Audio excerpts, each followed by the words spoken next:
Welcome. Today's video is an etiquette video. What's etiquette? Well, I'm going to teach you.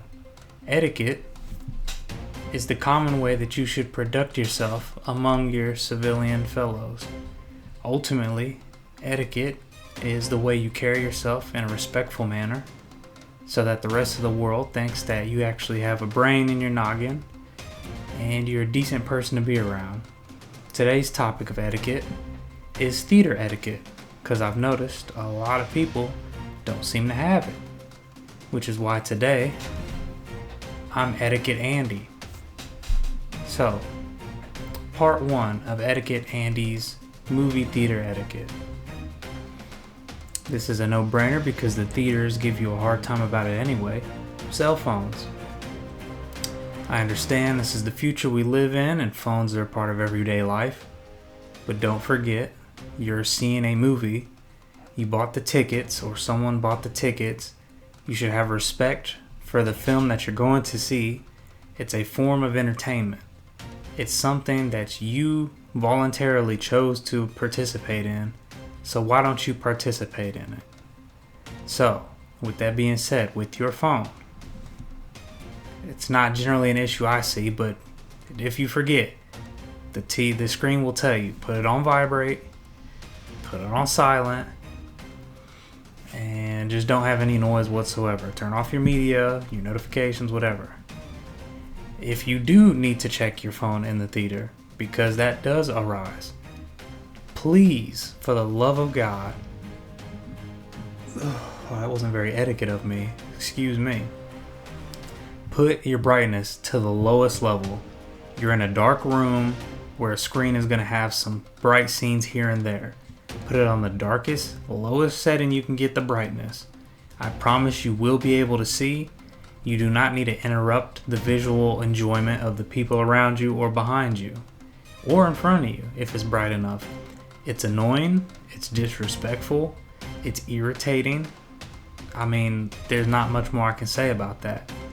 I understand you need the phone, but try to enjoy where you are at. I see this issue all the time, and it is annoying, and it is getting old really fast. So that's our first topic. Next, talking in the theater. Everyone talks. You talk during the stupid movie thing with the Marina Mirandas or whatever that name is. Even during some trailers you might talk. Though I would say, if you can't keep your talking to a minimum level, then maybe you should take it outside the theater room. Some people, like myself, want to see the trailers.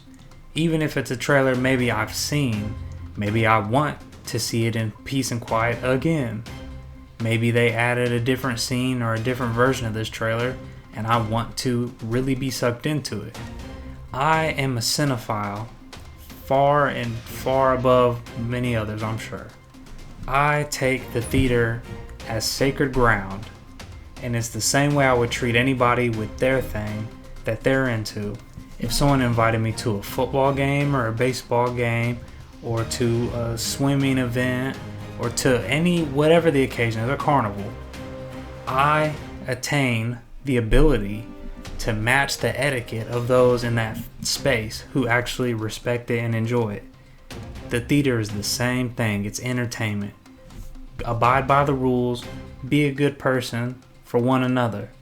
Okay? And sometimes you gotta hold people accountable. I've had to walk up on people and tell them to shut up. You start nice, and if that doesn't continue, then you start to ramp up. And it's irritating, but sometimes you have to check people because they don't care. So it's like, get the fuck out of the theater if you don't. So talking, try to keep it to a minimum. If you really need to speak, keep it low. If you like to banter with someone in the movie, you like to scream and laugh, watch it on streaming. Everything pretty much comes to streaming. You don't need to be in the theater. Unless you buy it out and it's just you and your people, you can run your mouth as much as you want. But everyone paid the ticket. We want the experience of the theater. Shut the hell up. So that's the second topic. Third topic. Food. This is a controversial one. This is one that I personally hold. Not a lot of people necessarily would agree with me, but let me give you a rundown of what I'm referring to. Obviously, there's popcorn and hot dogs and nachos and pizza and chips and chocolate and drinks and stuff you sneak in, so on and so forth. I have no issue with anyone eating in the theater at all. And in fact, I would even encourage it, since that's what they sell at the theater for you to enjoy, which will be a caveat to something else I'll cover. But for the most part, food is okay.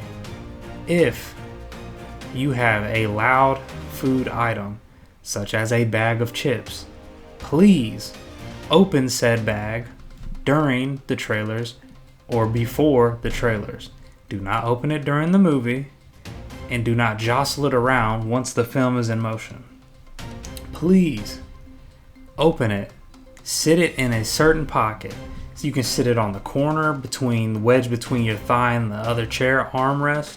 You can sit it in an empty seat if no one's by you, but try to sit it somewhere where it stays just static.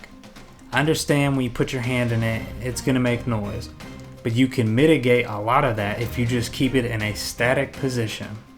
You don't need to ruffle around in it every minute you need a chip. Just sit it down, make sure it's open, and this goes for anything else. You have a box of candy, just open it and just have it ready. There's generally not flies and other insects just flying through the sky inside of a theater. It's pretty much a closed, encapsulated area where wildlife is not at it. I promise you, nobody's trying to stick their hands in your So open whatever is loud, whether it be a drink you snuck in, food with an aluminum foil on the top. Do what you need to do so that it's accessible to you before the official movie starts. So you can do that before the trailers or during the trailers. During the movie is a no-go. That is a no-fly zone. Don't do that. So that's part number 3. So far we've covered phones. Keep the light dim, keep it quiet. If you need to take a phone call, which I didn't discuss, please leave the theater.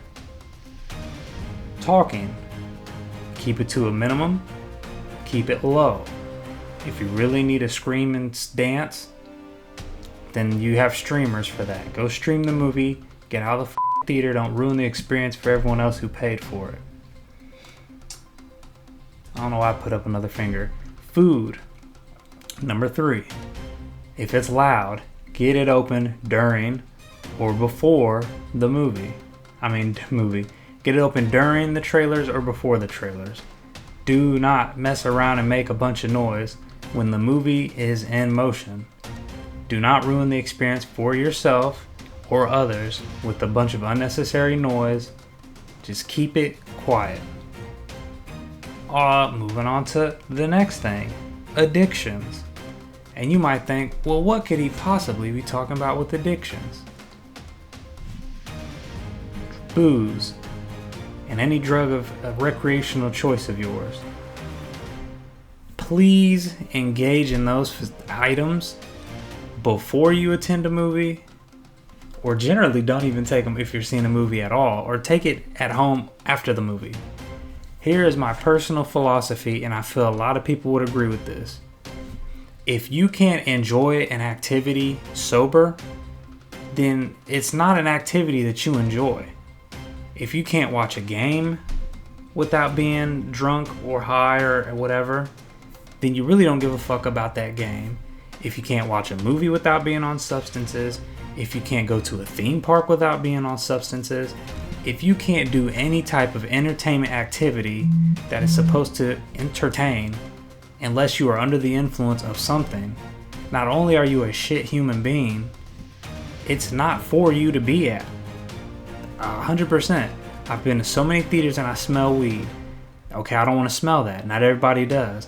I've been at theaters where people are drunk off their ass screaming at the TV screen, screaming at the theater screen. I don't want to hear that. I don't want to be put in a position where now I got to confront you because you didn't have the etiquette to know that this is not the place to indulge in that. I understand that theaters do sell alcohol now, That does not mean you should go hardcore and rip down as many as you can. If you cannot enjoy the movie and you cannot follow the story without being under any form of influence, you shouldn't be there. You're not qualified to be in that space at that time because you don't care. You're literally there to kill time. You're not there to engage in the movie. You're not there to really understand what's on the screen. You're not there to pick it apart and enjoy it. You're literally there to be a nuisance to everyone else around you, though you may not know it. So please keep your addictions at home and try your best not to bring those to the theaters. Now, as I went on that little rant, another thing with talking, if the movie is PG-13 or below, I have no problem. Actually, scratch that. If the movie is PG-13 and above, please do not have children who cannot comprehend words or understand what's the expectation at a movie theater. I've seen rated R movies with babies in there, and guess what? They cry and scream when it gets loud. And sometimes the parents are hard-headed and they don't want to leave the theater. I've been to action movies. Good example is I saw Deadpool. There was toddlers and young babies in there. Why are they in a rated R movie with all the blood and gore? Granted, show your kids what you want, I don't care. But you know this movie is not intended for them. They're not going to sit still.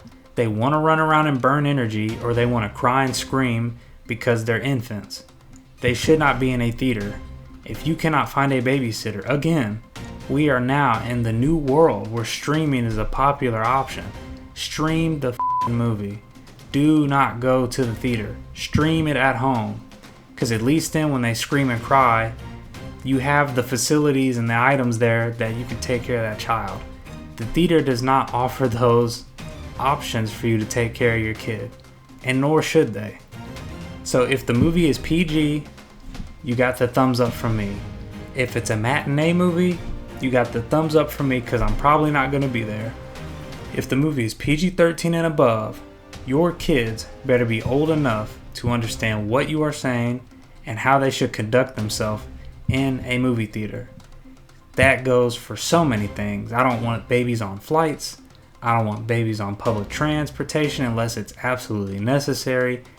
There's a reason that some things are for kids and some things are for adults. I can't complain if kids are at Chuck E. Cheese or Dave & Buster's or Power Play or whatever else there is. But please, keep them out of adult movies. Show your kids whatever you want at home. At the theater, do not be a jack and ruin that experience for everyone else. I had to add that. And I guess that covers everything. So, addictions, not at the theater. Talking a lot and loud, not at the theater. You have kids with you. Depending on the type of movie and the time you go see it, do not have that at the theater. And your food items. You're going to have them. Prepare them so it doesn't ruin the movie as much as possible in terms of additional unnecessary noise that nobody would like to hear. So, those are my etiquette coverage points for theater etiquette. Hopefully, if this video helps you, or you know someone who would greatly benefit from understanding this, please send this their way and let them know you are a piece of shit. That's why I sent this to you. Be a better person. I'll have more etiquette videos coming on different topics as they pop in my head. I have another one in mind pretty heavily that I'd like to get out of this brain. But theater etiquette is high and above because for me, the theater is it's a unique experience that a lot of people take for granted, and you got to understand that you're never, no matter how hard you try, there's nothing that beats the experience of seeing a movie on the big screen surrounded by these giant speakers in the ceilings, and you're in these suited seats. You're around all these other people who came here for the same reason as you. They came to see whatever's on that screen, enjoy it, and tear it down to what we like, what we don't like. You get to be in this environment of just like-minded people who are like, you know what, this might be a good thing to check out. And you're not in control. You need to sit and just observe. It's the easiest thing a human being can do. Just sit and look. Sit and look. That's it. It's a unique experience that we no longer have since streaming is the new TV. When television was still the primary, it was a small theater. You sit down, you either catch your show and you shut up and observe it, or you miss it and then you feel like oh man, I almost made it. Maybe it'll come on later. I don't know when. I don't have a guide. This is before satellite TV was pretty common and you could just TiVo it and look up whatever. The theater is an awesome, unique experience where you are not in control. You come there for a specific time to watch a specific movie that of your picking, that you're hoping is good, but you never know. And you're surrounded by like-minded people who are willing to pay their hard-earned money to watch an awesome experience of escapism on this giant silver screen with just the perfect setting for me. I love the theater. So please have some etiquette, have some decency, and I will see you in the next video.